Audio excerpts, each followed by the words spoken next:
que j'étais dans la bulle, en train de discuter sur la nature de l'art, des mots, leur utilisation, et le fait que la manière de les prononcer ne relevait pas forcément d'une mathématique, quand tout d'un coup, j'ai eu l'impression de reprendre toute cette discussion à l'envers.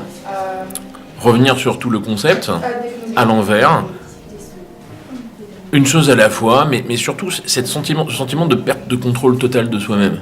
C'est-à-dire comme si il y avait une perte de phase entre les actions de mon corps et ce que je pensais, puisque je me rendais bien compte qu'on repartait en arrière, et je revivais la même chose en arrière, ce qui est parfaitement singulier, car ça vient créer une dichotomie entre notre esprit et la matière autour de nous, puisque nous sommes bien d'accord que si jamais tout était symétriquement reparti dans le temps, mon cerveau ne s'en serait pas rendu compte. Et donc, je me sens repartir en arrière dans cette discussion, refaire la même réflexion à l'envers, et puis au bout d'environ 30 secondes, je n'étais pas en train de chronométrer, donc je ne peux pas vous dire exactement,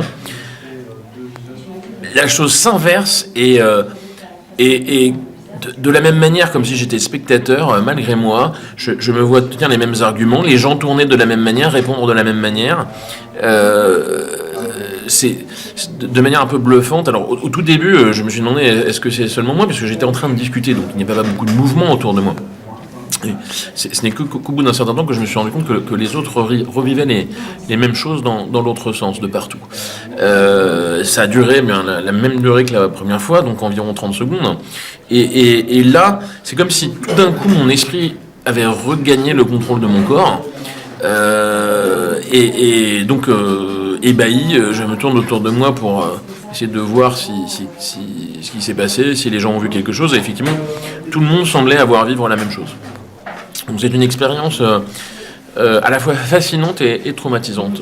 Fascinante parce que d'abord c'est inédit, je n'ai jamais vu d'expérience similaire, même dans la littérature, on parle de déjà-vu, un terme qui est utilisé beaucoup d'ailleurs dans toutes les langues, le même terme est utilisé, mais on ne parle pas d'expérience, de réminiscence, de partir dans le passé pour revivre une autre chose, nulle part. Et d'ailleurs, comment pouvons-nous le penser, car toute la littérature et la science tendent à penser que le cerveau est une partie, une partie physique de l'être humain, donc il devrait suivre les mêmes process que quelque chose de physique. Or, ce que cette expérience nous apprend, c'est qu'il y a bel et bien une différence entre la conscience et la matière.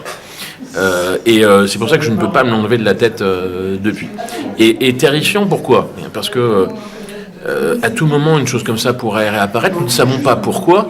Et les découvertes que le simple fait d'avoir pu vivre ça génère, les perspectives que ça ouvre, notamment sur la preuve de la puissance de l'esprit, de la différence de l'esprit, sont infinies et terrifiantes, parce que nous nageons dans des choses complètement inconnues.